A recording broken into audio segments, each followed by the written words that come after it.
Live news, खबर तो पक्की है। मैं आपको आरजेडी का स्टैंड क्या रहेगा ये आरजेडी के बड़े लीडर बताएंगे।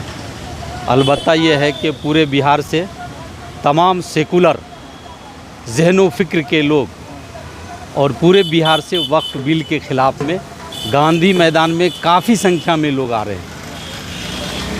बिहार के कोने कोने से लोग आ रहे हैं।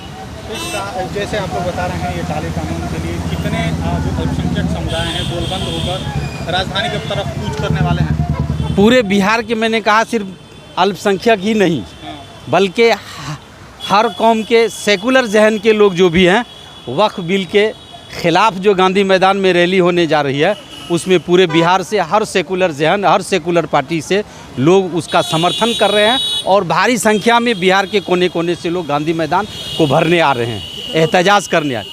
लाखों की संख्या में गांधी मैदान में लोग आएंगे और पुरजोर एहतजाज करेंगे वक्फ बिल के खिलाफ में। सर क्या कहेगा, मतलब कि आप सेकुलरों की बात की आपने, मतलब है कि सियासी साल है, सियासी साल में जो वर्तमान जो सरकार है उसके खिलाफ कितना जो सेकुलर लोग हैं कितना गोलबंद होने जा रहे हैं। नहीं, सेकुलर तो सभी गोलबंद हैं और जो देश की हालात हो चुकी है और जो बिहार की हालात हो चुकी है उसमें 100% बदलाव की स्थिति में है। चूँकि सरकार के पास मंदिर मस्जिद हिंदू मुस्लिम के अलावा कुछ नहीं बचा, वो हर मुद्दे को हिंदू मुस्लिम के आड़ में दबाना चाहती है।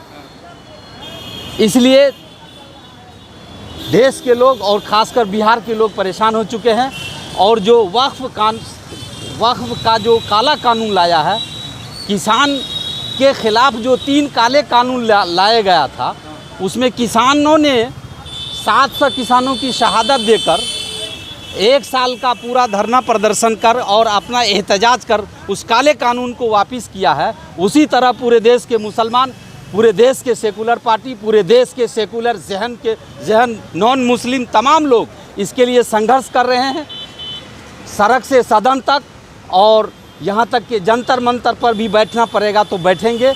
और काले किसान 3 काले कानून की तरह जिस तरह सरकार को वापस करना पड़ा उसी तरह वक्फ बिल कानून को, काले कानून को सरकार को वापस करना पड़ेगा। लोग कहते हैं कि यह आम जनमानस भूलना जानती है, चुनाव के समय कहीं मुद्दा गौन तो नहीं होता। नहीं, चुनाव के मुद्दा के ये एक ऐसा मुद्दा है कि ये सिर्फ मुसलमानों का मुद्दा नहीं है, ये पूरे देश का मुद्दा है और देश की संपत्ति जो खासकर मुस्लिम गरीबों की संपत्ति है उस संपत्ति को ये काले कानून के तहत अपने दोस्त अडानी अंबानी को देना चाहते हैं। उसके बाद सिखों पर हमला करना चाहते हैं, उसके बाद जैन पर हमला करना चाहते हैं, उसके बाद ये जो है क्या कहते हैं ईसाइयों पर जो हमला करना चाहते हैं।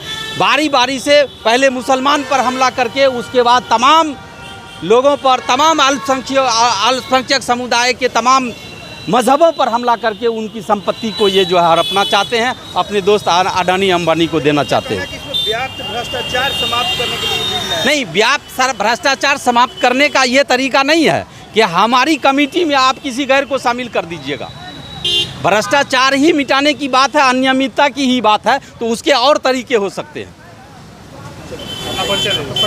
मैं जहीरुद्दीन, मुखिया ग्राम पंचायत मीरपुर, प्रखंड धमदाहा, ज़िला पूर्णिया।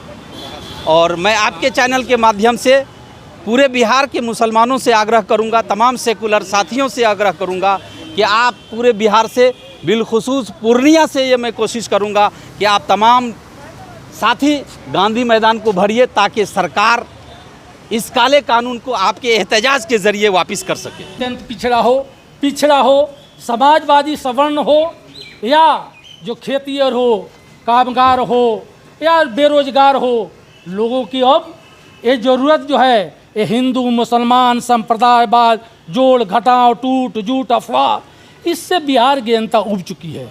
बिहार के जनता को, बिहार के जो नौजवान हैं, जो शिक्षित बेरोजगार हैं, उनको रोजगार चाहिए, उनको नौकरी चाहिए, उनको जीने का साधन चाहिए।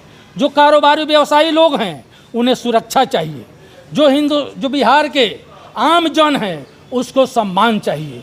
लेकिन इतने दिनों के शासनकाल में जो एनडीए का गठबंधन यहाँ है इन तमाम मुद्दों पर फेल हो चुका है।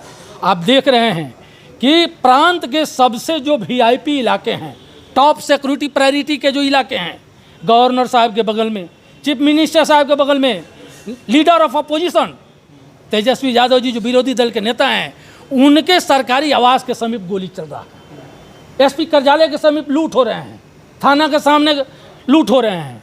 आप देख रहे हैं कि किस ग्राफ से हमारे जो बेटी बहनें हैं, हिंदुस्तान की जो सभ्यता है, बिहार की जो सभ्यता है, वो हमारे माता बहनें जो महिलाएं हैं, उनको इज्जत को, असमत को एक प्रतिष्ठा के नज़र से देखा जाता है।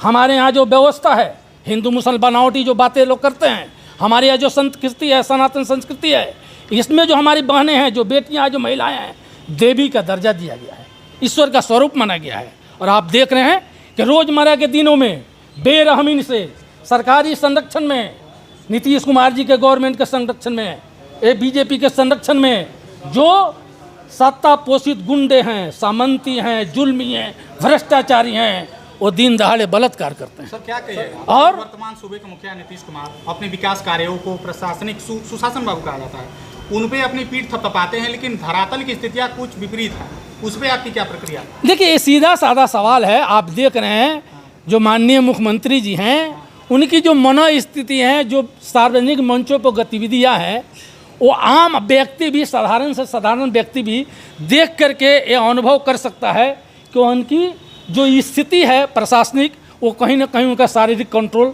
अब कामयाब नहीं रहा। और जो आप सुशासन की बात कहते हैं, तो जो अभी आपको बताया कि दिन दहाड़े हमारे बेटी बहनियों को जो होता है, बलात्कार होता है, सही इलाज नहीं हो सकता है ना, एक सप्ताह उसको बेइलाज का रखा जाता है, समुचित इलाज नहीं। क्या बोल रहे हैं? ठीक है। तो उनके समझ की कमी है। और सम्राट चौधरी जी जो हैं, वो आय से नहीं हैं, उनका जो सोच है वो बचपन से कमज़ोर स्थिति, गैर सामाजिक, गैर प्रजातांत्रिक रहा है। उनको हम याद दिलाना चाहते हैं कि उसी लालू यादव जी के यहाँ मैं तो असभ्य भाषा का प्रयोग नहीं कर सकता, लेकिन शकुनी चौधरी जी ने गिड़गिड़ा करके अंडर एज में मंत्री बनवाने का काम किया था। और चौधरी जी, सम्राट चौधरी जी, मैं आपको स्मरण दिलाना चाहता हूँ कि आप वो मंत्री बने थे जब मंत्री के प्रोटोकॉल को नहीं समझ सके, कमिश्नर के ऑफिस दफ्तर में पैरवी करने चले गए थे, जबकि कैबिनेट मंत्री सरकार होता है, प्रशासनिक पदाधिकारी IAS IPS सारे उसके अंदर होते हैं। वो अपने कार्यालय में बुलाता है, किसी कार्यालय में नहीं जाता है।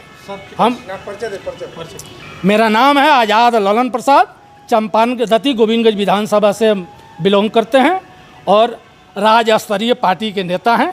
अभी चुनावे सब हो रहे हैं, चुनाव बनेगा तो नई कमेटी बनेगी, पार्टी और हमारे नेता तेजस्वी जी, लालू प्रसाद जी जो जिम्मेवारी देंगे, हम तन मन धन से अपनी योग्यता मुताबिक उसको कार्य को करने का काम करेंगे, पूरा करेंगे। बिहार के अरे तेजस्वी जी हमारे जो नेता हैं, उनका तो ये नकल कर रहे हैं। ये तो कहे थे कि इतना नौकरी कहाँ से लाइएगा, अपने बाप के यहाँ से लाइएगा, तो 5 लाख नौकरी दिवा कर देख लिए। तेजस्वी जी कहे थे इतना पेंशन हम करेंगे, तो ये पेंशन बढ़ाना शुरू कर दिए। तेजस्वी जी कहे हैं बिजली फ्री करेंगे, तेजस्वी जी कहेंगे महिलाओं को इतना सामान, तो तेजस्वी विजन पर ये लोग चलना शुरू कर दिया है। इनके पास कोई विजन थोड़े है, इनके पास है नफरत फैलाना, गाली देना, मारपीट करना। ये तो नीतीश कुमार 353 दफ़ा जो एक्ट होता है जो ला कर अफसर पर 153 ला कर यहाँ जनतन का हत्या कर दिए। कोई भी गलत अफसर के खिलाफ कोई भी व्यक्ति बोल नहीं सकता है। इनके रीजन में इतना के बावजूद कितना घूसखोर अफसर CO दरोगा पकड़ा रहे हैं, रात दिन देख रहे हैं, जबकि डायरेक्ट कोई व्यक्ति जाकर इन पर बोल नहीं सकता है अफसर पर कि आप काहे इस तरह किया है, सोझे केस कर देगा, जेल जाना पड़ेगा बिना जांच का। तो इनका सारा तंत्र अपहरण हो गया है और तेजस्वी विजन पर चलना शुरू कर दिया है। इनको मालूम हो गया है कि हमारा सरकार तो इनका पहले ही खसक गया था, किसी तरह जीते सब लोग जानता है, पूरे हिंदुस्तान के लोग जानता है कि इस तरह तेल बेल का हुआ, उनका तो पहले ही खसक गया था। आई दिल्ली का चुनाव नहीं है, बिहार का चुनाव है, तो इसलिए तेजस्वी के विजन जो तेजस्वी जी जो लाइन धरे हैं, इसी लाइन पर ये लोग फॉलो कर चल रहा है।